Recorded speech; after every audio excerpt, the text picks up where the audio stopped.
Moving ahead, we have a panel discussion on data, a decision maker or support system.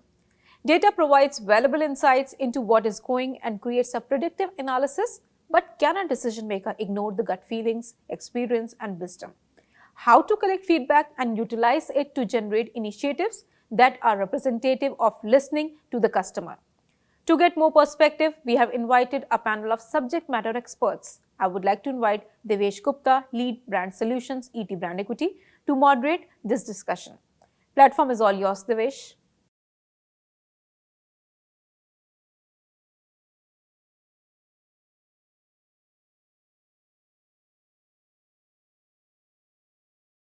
Hello, everyone. Welcome to the next session. Data, a decision maker or support system. The word data is on everyone's mind, and it has become the buzzword in the industry. Today, every brand is leveraging data to analyze its media spends, design consumer experiences, marketing campaigns, and create new offerings. At some level, it is also helping brands to even predict what the consumers might want to purchase, eat, wear, or drink, even before they think it themselves. Data is too ubiquitous. A school of thought also says that in the near future, great creative campaigns will be designed based on data derivations. However, till a few years ago, experience and gut feeling meant everything. A great creative, new product, or a smart consumer experience were designed on a sample survey, talking to or observing the customers. The big question is that school of thought lost somewhere beneath the tons of data that brands and businesses are gathering? I mean, look at some examples. Indians will adapt to the culture of driving cars with Maruti, eat pizzas for every celebration with Domino's, buy and upgrade mobile phones every few years with Nokia, and many other such experiences began with a hope, a bit of experience, and a small sample survey. There was no hardcore evidence to back the success of these endeavors. Nothing was etched in stone, unlike today, where data by many is seen as a holy grail. There is an eternal standoff in the boardrooms between the two schools of thought, data and gut. So now, let us hear from the industry stalwarts on how they rely on data and gut to achieve their objectives. Today, I have with me Mr. Siddharth Butalia, Chief Marketing Officer, AirAsia. Welcome, Siddharth. Thank Sandeep you. Anand. Sandeep Anand, Executive Vice President and CMO, Domino's. Welcome, Hi, Sandeep. thank you. Mr. Anshuman Gupta, VP, Data Science, Research and Development, and Analytics Experience, MIQ Digital. Welcome, Anshuman. Thank you, Devesh. Hi, everyone. Ms. Jaya Jamrani, VP Marketing, Castrol. Welcome, Jaya. Thanks, Devesh. Mr. Rajan Amba, Vice President, Sales and Marketing, Tata Motors. Welcome, Rajan. Thank you, Devesh. Happy to be here. Thank you. Thank you. I welcome you all to the discussion. So let me begin with a quick opinion from all of you. So at your organizations, how do you perceive data-backed insights when it comes to decision making? Do they serve as a holy grail for all the decisions, or a baseline for a larger discussion, to arrive at a decision? Let's start with you, Jaya, first. Engine oil, as you know, Devesh, is an interesting category, right? You can't smell, eat, drink. Most of us don't even see the oil, right? So there's nothing sensory about engine oil. For bikes and trucks, there is still a high involvement because there is criticality to driving experience, livelihood. Cars is more dependent on mechanic. So mechanic also becomes critical as an influencer. The challenge for us really is that how do we deliver marketing which not only delivers business value and share, but also creates a larger impact with our consumers. Um, I believe marketing, there is a science to marketing, which is what data, numbers, all of that are about. And then there is the art of marketing, which is the softer or the gut, as you called it. I think the idea or the success of marketing really depends on how do you blend these two and form what we very lovingly at Castrol call as informed intuition, right? And at Castrol, I think we really thrive to get into that zone of informed intuition. So there are two machineries. One is this whole institutionalized data mining trend watching machinery that operates. So you have your panels and UNAs and whatever and effective marketing being the buzzword these days, and very important to have the right return on marketing investment. So you look at input, output, KPIs, lead lag indicators, all of that. That's what actually helps you not just to look at here and now and ensure that business is in the right shape, but also do a lot of trend watching and future proofing your business. And important that the organization looks at this data, not just sales or marketing, but your R&D, your supply chain, everybody's looking at that. And what that does for us, for example, at Castrol, is two big things. One is we've always been the pioneering technology leader, right? So how do you continue to create categories, do new product launches, differentiated offerings? And Rajan is here, so we work with OEMs to ensure that we have top class specifications on engine oil, first in the category, scooter oil and whatnot.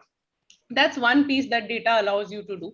The second piece is better consumer connect. And you mentioned that now digital insights have become much more richer, deeper. There is social listening, there's ORM. So, how do I reach out to my bikers more strongly, my influencers? What do I do with them?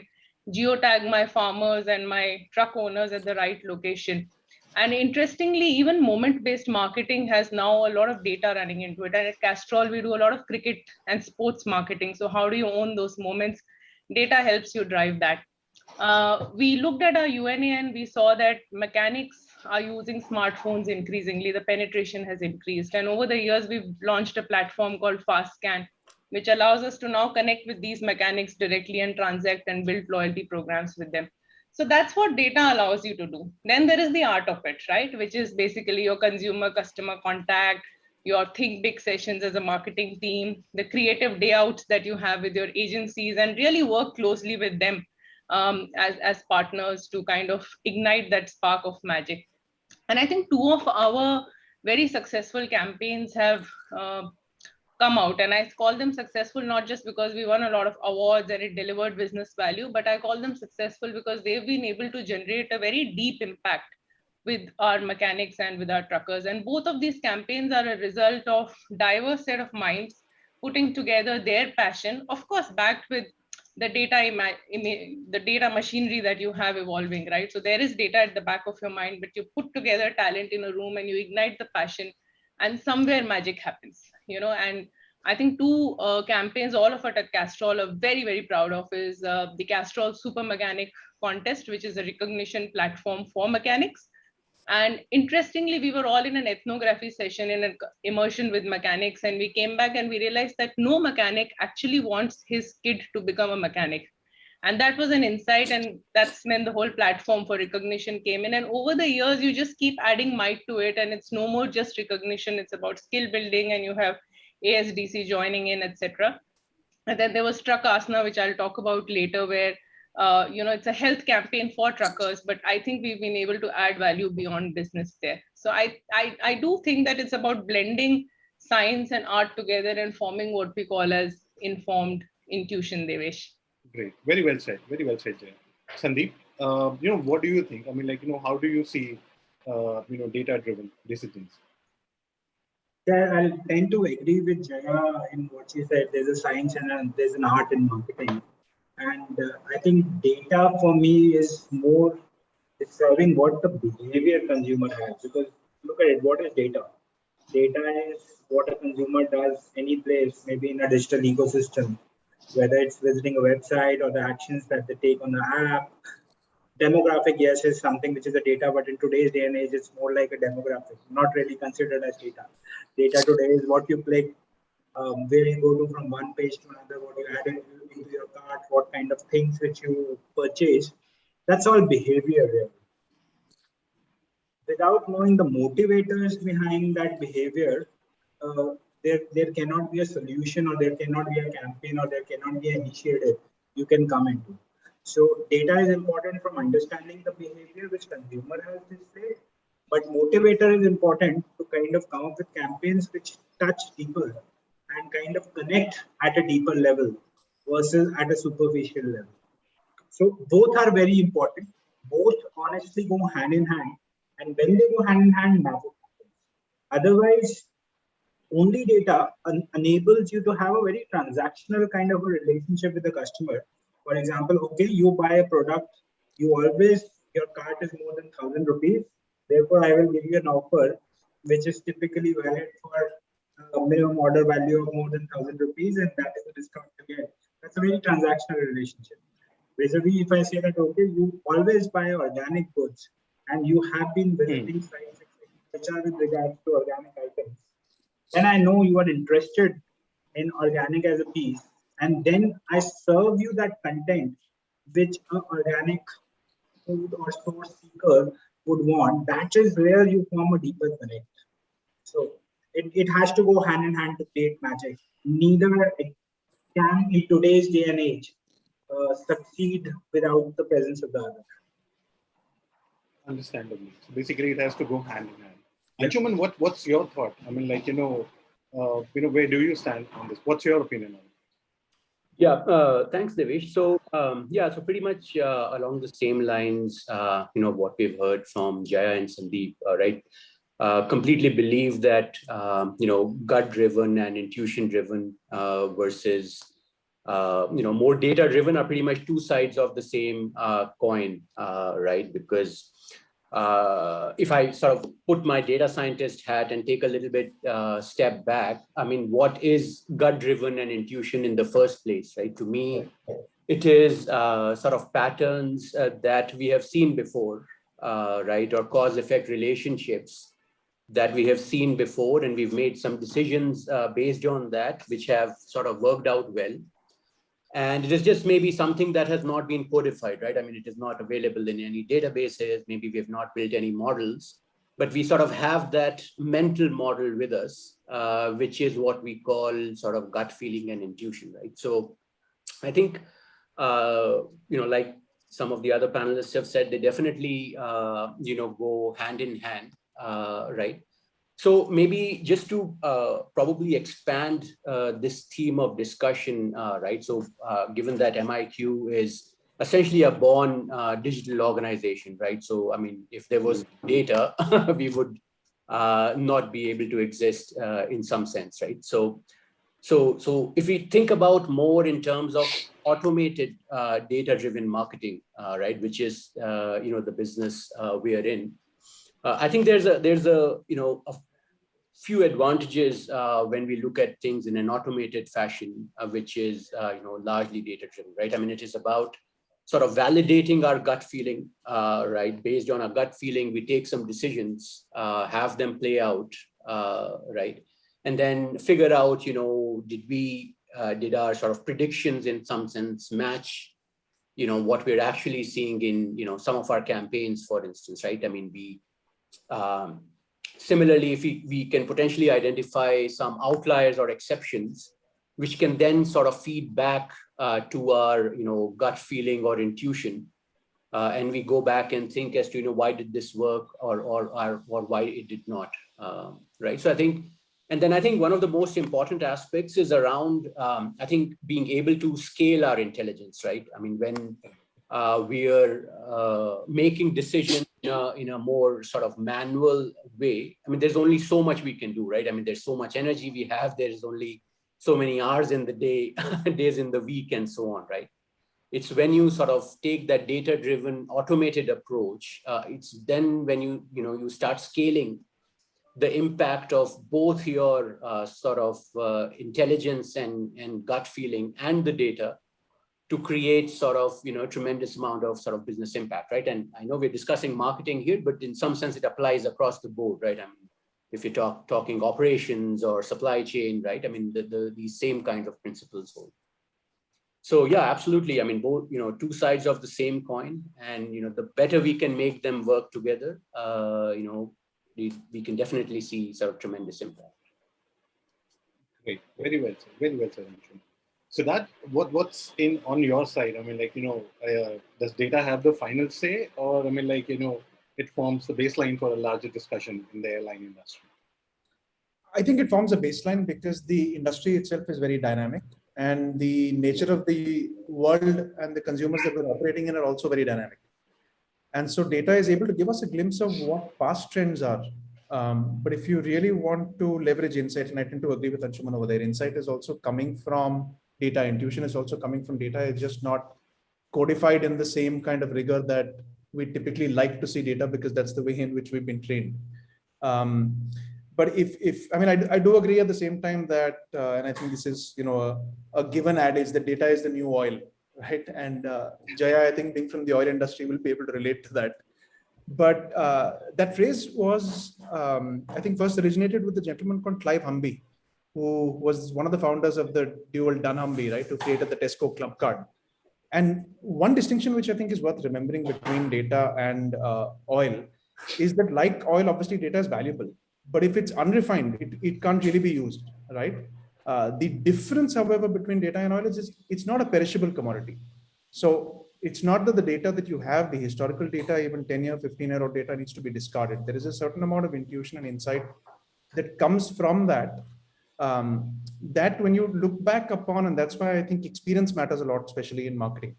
If you have enough experience with consumers, what you realize, and I've worked across various different industries, is that the fundamentals of consumer behavior don't change. And so the insights and intuition apply irrespective of which industry you're looking at or what kind of data you're looking at. But you need to continuously refine that data to be relevant in the environment of what is today. You need to see which vehicle you're putting that oil into and see if it's going to be compatible with that or not. And that appears relevant for aviation fuel as well. So we need very refined data to be able to draw relevant insights from.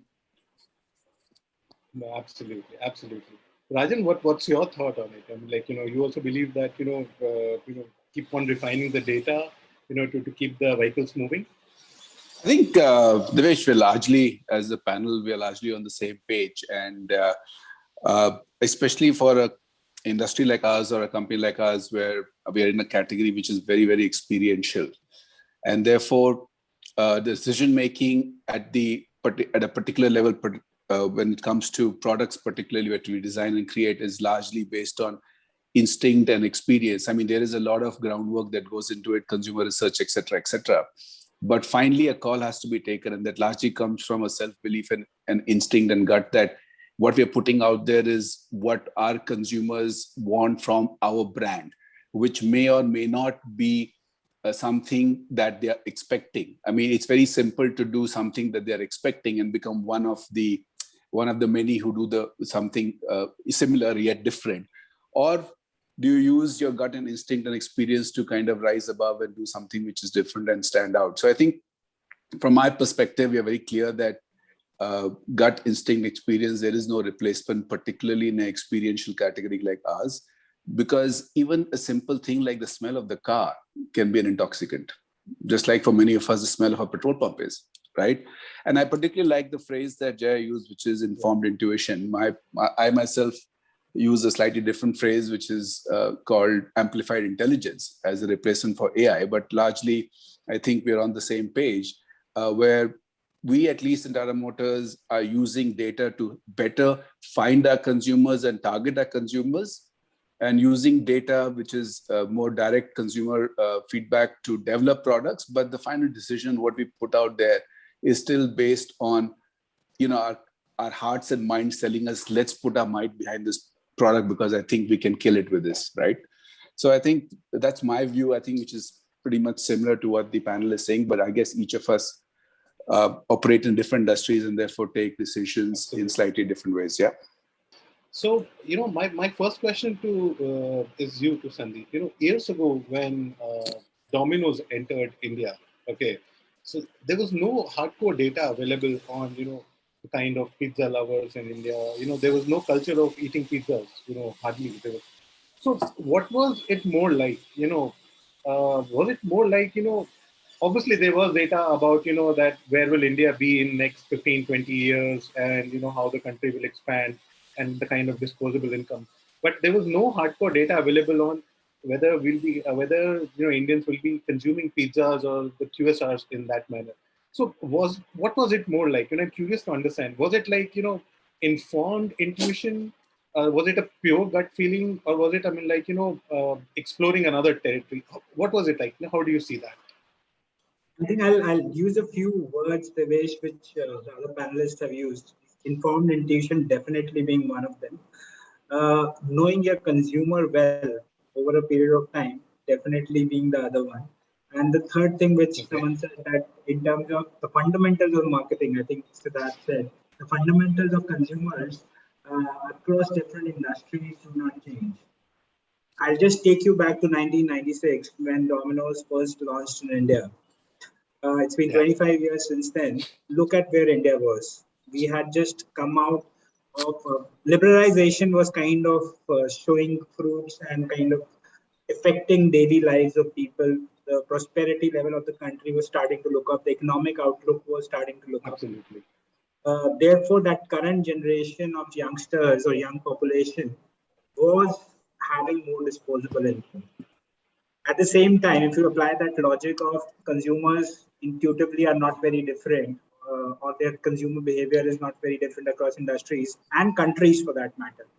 If something has worked outside India and the phenomenal success outside India like pizzas, it was surely something which was awaiting for someone to launch in India, and thus made anyone with a sharp business acumen and a business sense would have latched onto that opportunity. The other thing is also think about 1996. Anything which was branded international or foreign made or having that imagery of international had a lot of traction with Indians because we still did not have that abundance and access to brands which had quality and which were known to have an international stature. So anything carrying that legacy would have been a short success. So that generation was just waiting with a need of something of quality and of international stature and legacy to be introduced in India. Pizza as a cuisine was a tried and tested cuisine across the world and therefore would have not been any different for Indians. Plus, one thing which many Indians possibly, many people possibly don't know, there were a lot of non-veg options eating outside. But in vegetarian, even Chinese had not come of age at that point in time. It was just the dal, roti, etc. as options which were available in India. One of the big things which Domino's India did was gave options to vegetarians to eat outside with a quality cuisine and a quality option there. I think it was gut, it was business acumen, it was just knowing your consumer well, minus any data, but with the benefit of hindsight, I can say 25 years thereon, it's been one of the most successful decisions for the business as well as for the country, wherein India has come of age. And Domino's India today, by the way, is the second biggest business in the world after US, Domino's business. So no data, but I don't think the absence of data was felt and is felt 25 years from the day the decision was made. I think it was a perfect timing, perfect product, and I think perfectly well marketed also.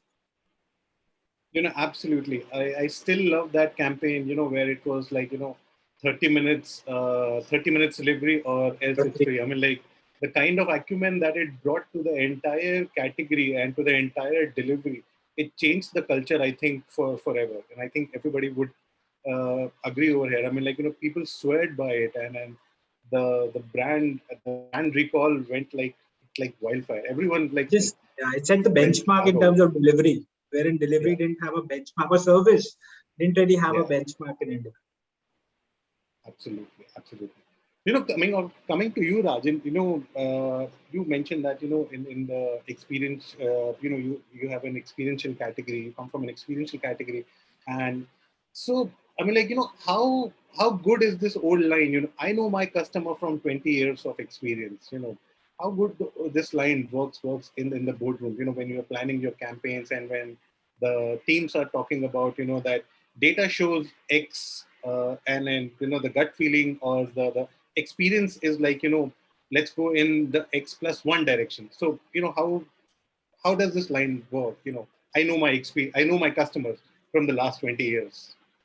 I guess that depends on how old you are when you're saying that, and who your target, how old your target consumer is, right? I think that's the biggest challenge for us as marketeers. As we get older, we tend to stay in our offices more and get out less and be less in touch with consumers. And whatever we learn about consumers is largely through data or their consumption patterns. So I think while of course that serves a certain purpose, it does not serve the purpose of actually interacting with consumers. And I can tell you this from my own personal experience, because I did that recently, that there is no replacement for going out into the field, into your showrooms, and actually talking to consumers and understanding the pattern of the behavior, the pattern of their questioning, and so on and so forth. So I think for us, at least for me in this, and I believe for all of us in the experiential category, there is absolutely no replacement for that.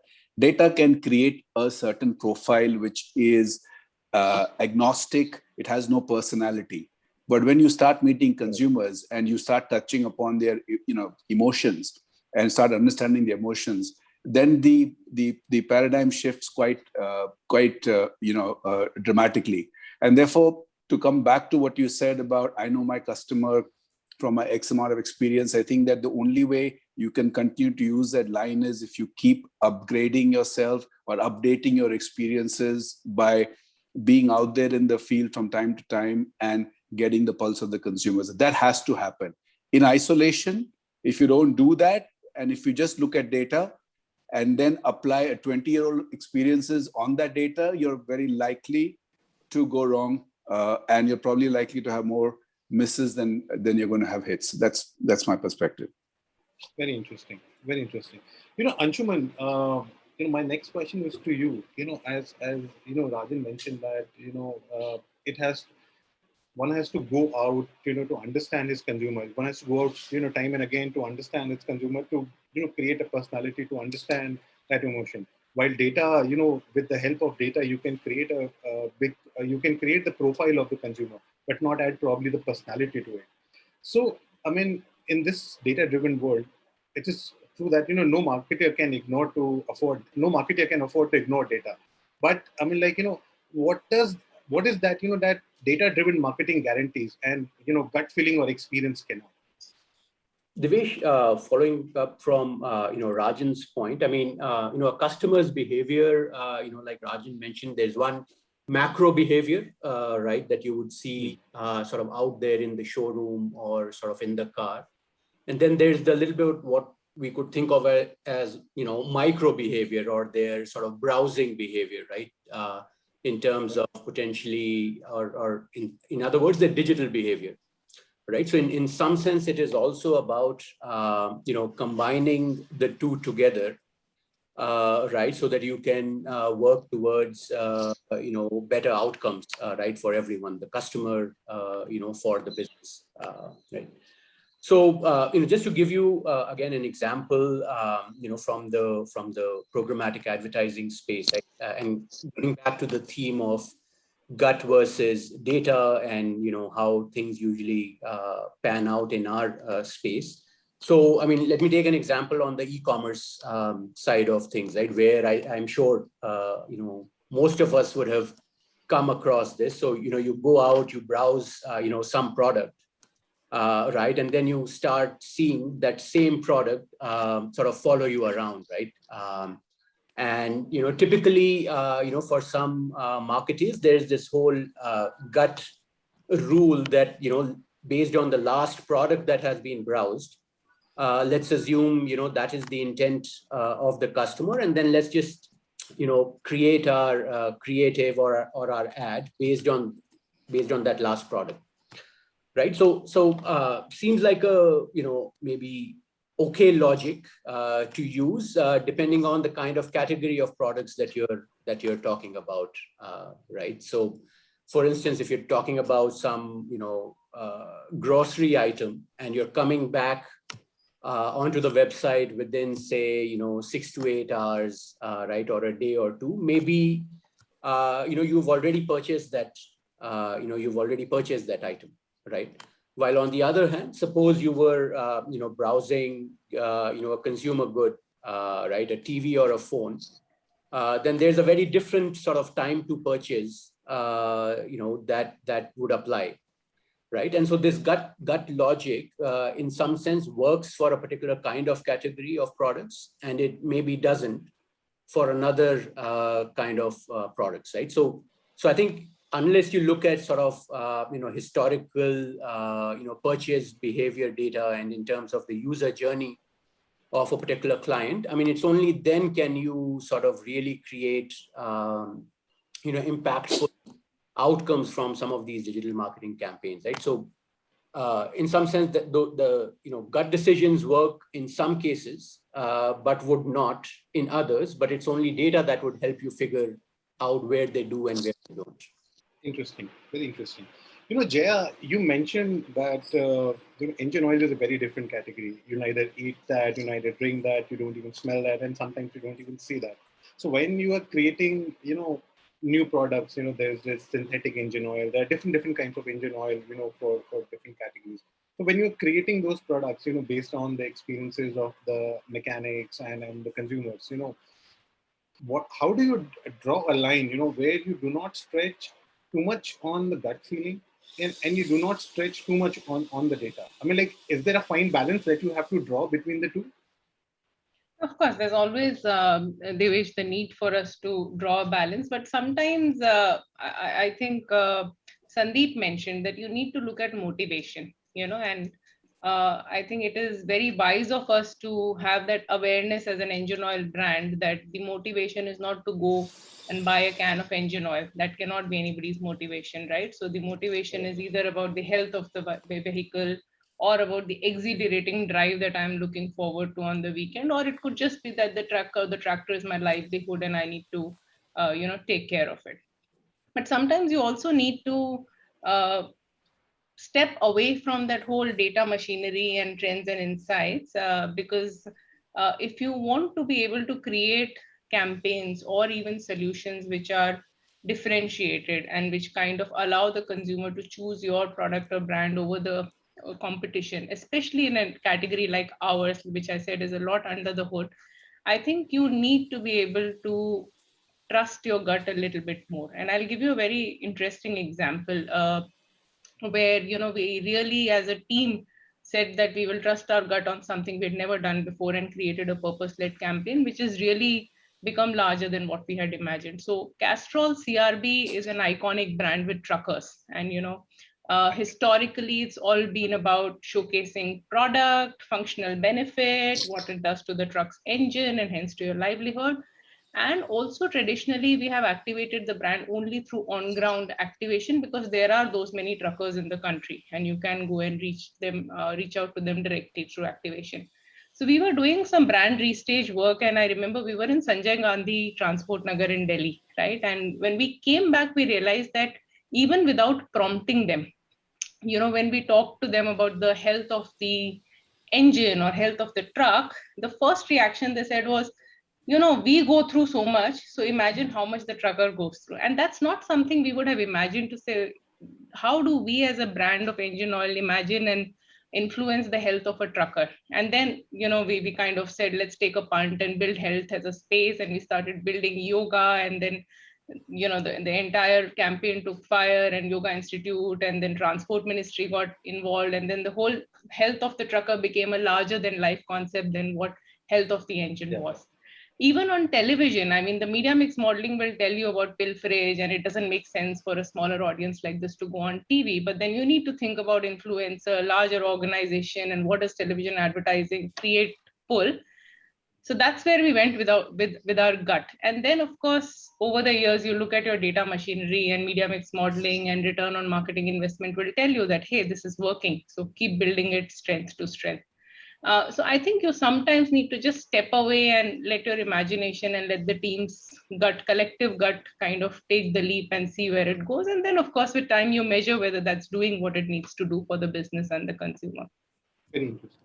Siddharth, coming on to, your side of business, the airline side of business. I mean, your business has always thrived on great creativity, like dreamlike creatives, the great experience of flying and, great food, menu on the cards and everything. So do you think that, data can replace that great dreamlike creative thinking, while you are, able to understand the consumer pain points, or how does it work in your side of business?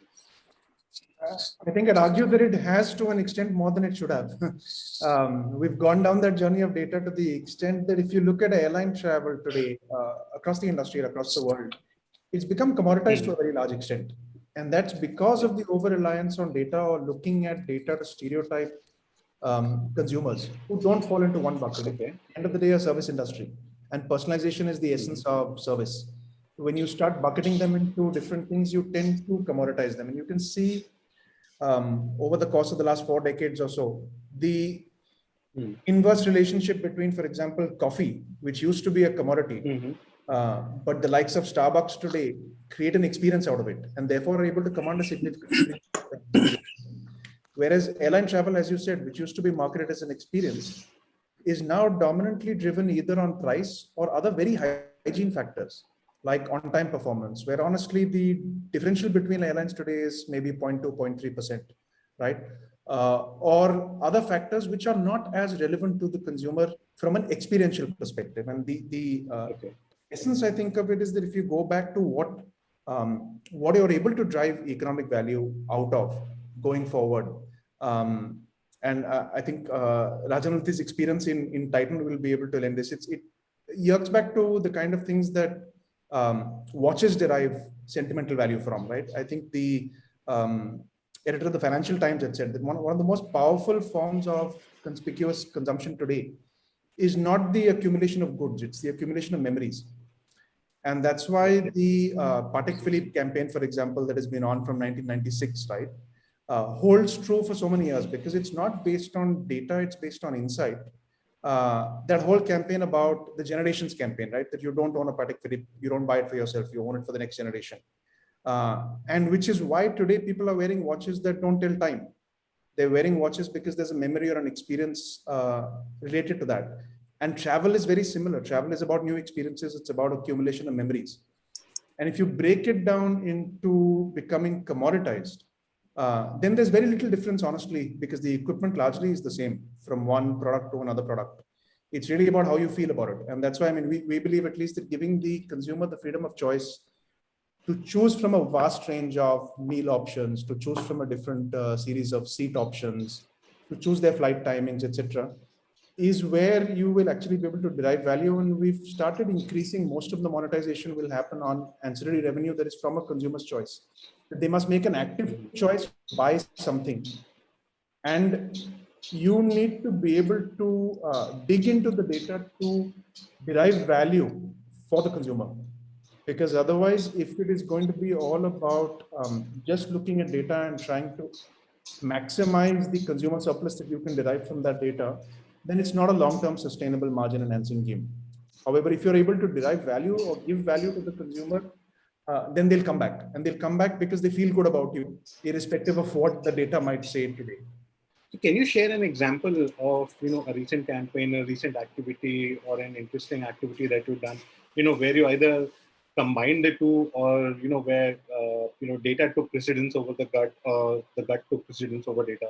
How you handle that situation? And there's a number of things, I think, in the last couple of years or year and a half that the pandemic has changed considerably in the way in which we operate, especially in the travel industry. I mean, when we started off, for example, 3 years ago in India, web check-in rates used to be at about 30%, right? And we would do everything. You remember Jet Airways 10 years ago would say you will get 250 extra points if you do a web check-in on the app, etc. Right? You monetize, encourage customers to do a web check-in. Because the web check-in also gives you a certain amount of data and insight prior to the booking, which is a gap in the period between when the consumer is first interacted with you online to the actual service experience they'll have. And it also affords you the opportunity in the case of a low-cost carrier to actually upsell a seat, a meal, an experience, a hotel stay, cross-promote, cross-market, etc. That web check-in is now touched 90% plus in today's environment, right? And that gave us the confidence to be able to invest in digital disruption to smoothen the customer journey. And we realized that people are very willing and amenable to exchange information with you as long as you follow some broad principles of one, saying that the data needs to be democratic. It can't be data that you are owning to be able to extract value from the customer. It has to be an insight that you're deriving from the data to provide value to the customer, right? And you need to be able to empower your front of line staff with that data. And I'll give you an example from hospitality where I spent about 10 years. We had done a customer journey mapping exercise while I was at the Taj, which later became a Harvard case study as well. And what we realized in that process, while we were trying to unearth data insights and try to figure, what consumers, what's driving consumers, what is driving NPS, what's driving customer satisfaction, we realized that there are, in a period of an average 2-day stay, about 43 touch points that a guest has with a member of staff that are completely unsupervised. And you can choose to either capture those touch points into data and try to then make some scripts out of it, etc. But you'll never be able to replace the relationship that the butler has with the customer. And if you're able to, through your own channels, replicate that relationship that there is with the customer, whether it's the salesperson has with the customer, or your dealer or intermediary has with the customer, or your app has with the customer, then that's when you'll really be able to actually give value, provide value to the customer, even if it's through a digital intervention and not really through a physical interaction. And I think that's where the dynamism of, because everybody has data today, it's very democratized across industries, right? It's about whether as an organization and as a team, you are able to deliver value to the customer much quicker and with more service experience at the heart of what you're doing than what competition is able to do or another industry is able to do. Because the benchmark today is not just within your same industry players, but also within every other industry across the board, because customers are essentially now interacting with apps.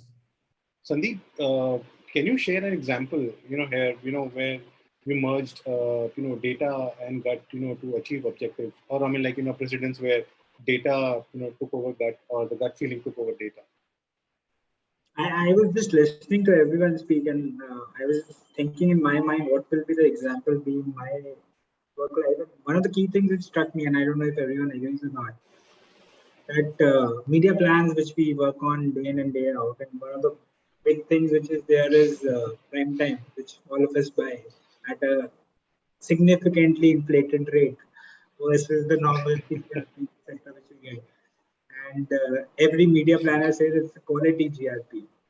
In my 17, 18 years of working, I haven't yet come across a data-backed answer to that quality GRP. That's, I think, one of the biggest examples of a gut feel decision all of us have been making for years before even when this data was there. And it's an industry-wide practice. I think everyone in the panel here and every professional who's been in marketing would say that it's a gut-based decision. Quality GRP is not defined till now. Yeah. So that's one example of what's a gut-based decision really. The other one, Siddharth, you were mentioning, and you have worked in hospitality, I haven't, but for example, Starbucks, I was just thinking when you were saying that even in hospitality, the experience, etc., makes a huge difference. I'm just wondering whether, for example, in the FMCG world or even in any consumer tech world, that kind of an experiential or any kind of a slightly less tangible, abstract kind of an offering would still be researched to death. For example, even the experience I have to offer in a coffee shop, and there may be 2-3 different kinds of experience. They will be researched well with consumers, and then at the end of the day, data would kind of guide the decision making. So yes, those 2-3 options would start with a gut, and then data would make that choice. So I was honestly wondering on, apart from a pure play creative decision, creators which come to us and that kind of take a call sometimes based gut because of personal convictions. I think there's no decision in marketing, at least I could think of, wherein there is not a match or a handshake between gut and decision and data-backed decision making. Whether that data is coming as a first-party data or from a secondary research, or sorry, a primary research. Absolutely. So it's really data and a gut handshake is prevalent across every day we do that. And as I said, prime time buying is also that which we almost do every month. I think Sandeep's done an excellent job of justifying our jobs. Rajan, do you have an example to share? I mean, apart from the media buying experience that, all of us have. Yeah, I love that example because I myself often wonder about this all the time, but it's, but there's just not enough bandwidth to kind of get into that specifically. But, actually, I'll give you a bunch of examples, right?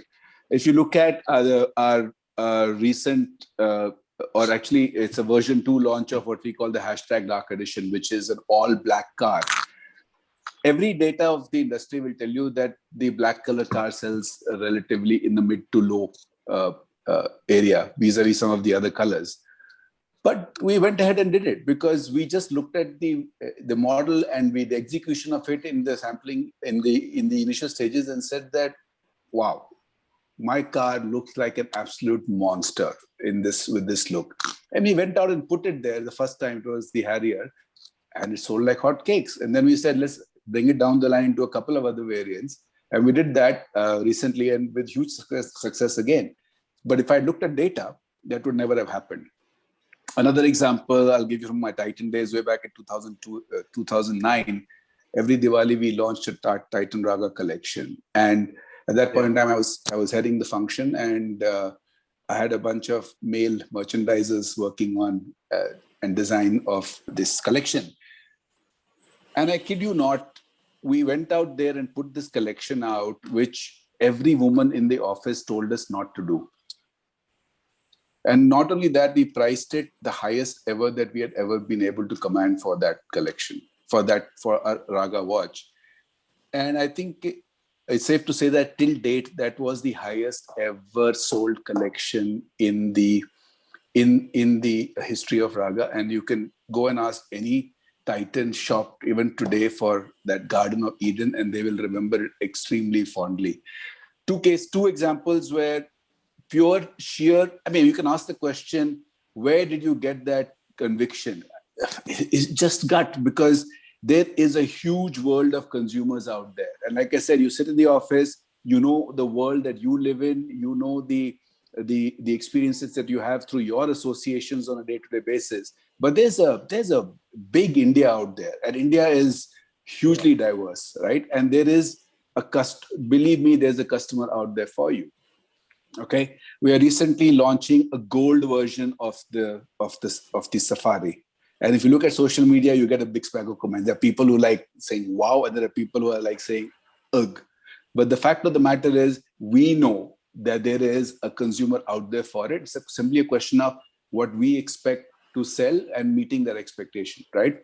At the same time, on the data side, there are many areas where we allow data to speak for us completely. For example, you have algorithm-driven allocation models where you doesn't require any support or any human support or any human intervention, because it's been POC'd, it's been validated to death, and therefore now it runs kind of automatically, right? At the same time, you have a hybrid example of using data to pinpoint new locations for your showrooms possibly.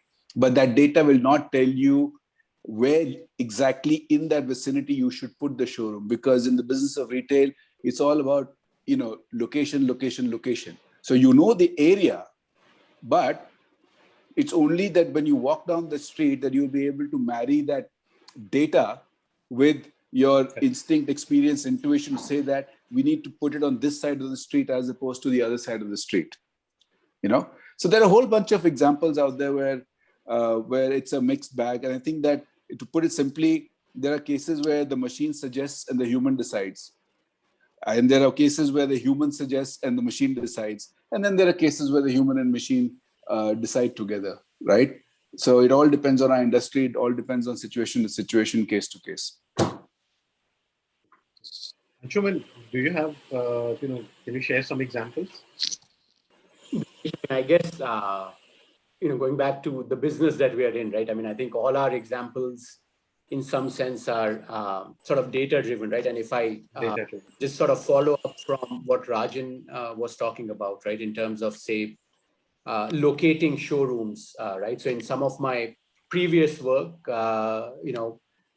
we've done analysis around, for instance, using, say, satellite imagery, right, to actually figure out, where would be the best location to, say, put a coffee shop, right? And you can actually just probably depends on the resolution to which you apply, some of the data and the data science and sort of machine learning aspects. But I think, pretty much very deep into the sort of the data and sort of analytics and AI camp, right? So, in terms of some of the examples are that we've talked about are things like dynamic creative optimization. Right, so we run campaigns where, based on, say, the location, of a user, we are able to sort of dynamically, using reinforcement learning, change the kind of ads as well as the kind of message that is resonating with a particular customer at a given sort of time of day. Right, so it is all essentially driven, based on sort of historical data, plus also real-time data, right? And in a number of things that we do, I mean, data can get stale fairly quickly as well, right? So yeah, I mean, I think there's just tons and tons of examples where we've seen a great amount of value with a sort of data-first approach. Jaya, your end, I mean, do you have some examples on, where data and gut, they both work together for Castrol? So I think a couple of things, and I was kind of reflecting on the conversation, and all of us seem to be saying the same things. One of the things that I really believe in is that the shelf life of a brand manager or a category manager is 2 to 3 years, isn't it? But the shelf life of brands is much, much longer. I mean, Castrol is a 100-year-old brand, and I think that's the place where data plays a very important role, because it takes time to build intuition, and data kind of guides you. Sandeep, to your point, in fact, if you read Byron Sharp, he will tell you quality GRPs are out of the window, right? And then you just maximize your availability, mental availability, and buy whatever GRP you get at the cheapest price. And I mean, the guy says he has data, so worth checking and looking for. I mean, we at Castrol are looking at doing a kind of a pilot to see whether quality GRP really is something for us to worry about. But coming back to the point, Devesh, I think data does kind of play that role of ensuring that you build the organization structure of information and knowledge, and especially in the automotive sector. Rajan is here, and he'd kind of agree that the consumer sentiment is changing very drastically. The ownership patterns and the connection with the vehicle is shifting. People change vehicles, and it's not the sort of attachment to service and maintenance that comes through with us.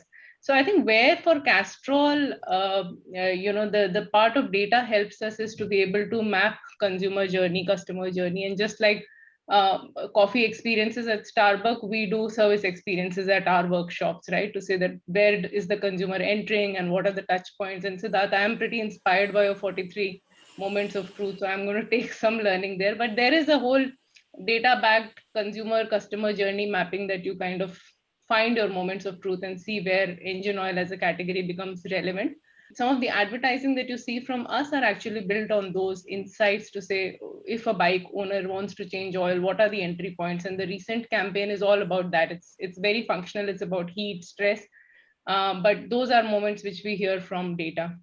But I think the other part of it is that amongst numbers and data, we need to remember that great marketing is about telling a great story. And that's what, we've learned over the years, that it's about human emotions and building a connect with the emotions. And that's beyond an oil change for us. That's about the love for their bike, the exhilaration of biking, and the feel, the man and machine connect. And that's why when you see Castrol Power One advertising, for example, the intent is to be able to move that person sitting in the office or in his home and want to go and get a ride on the bike right now. Or it is about mechanics and their concern for recognition, or about truckers and their health. So that's the human angle, which is very, very important.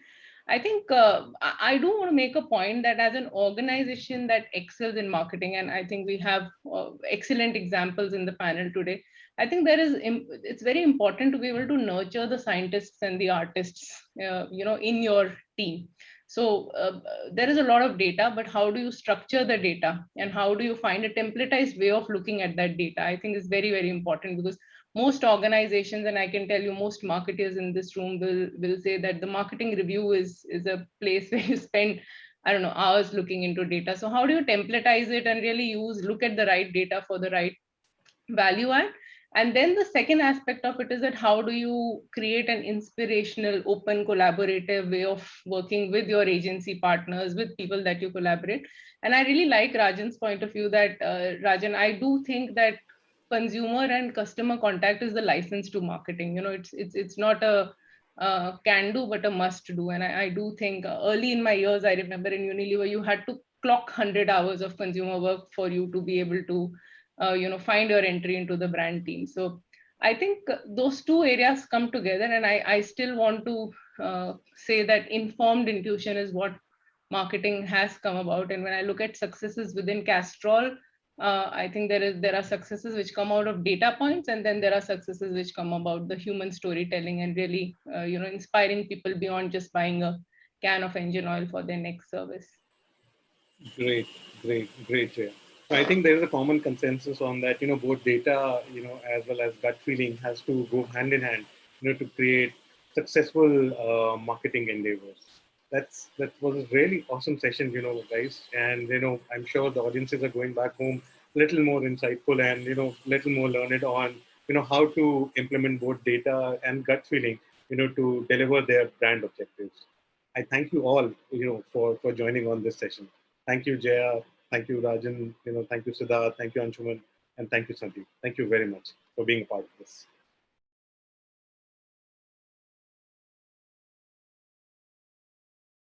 Thank you everyone for sharing your perspective based on your experience.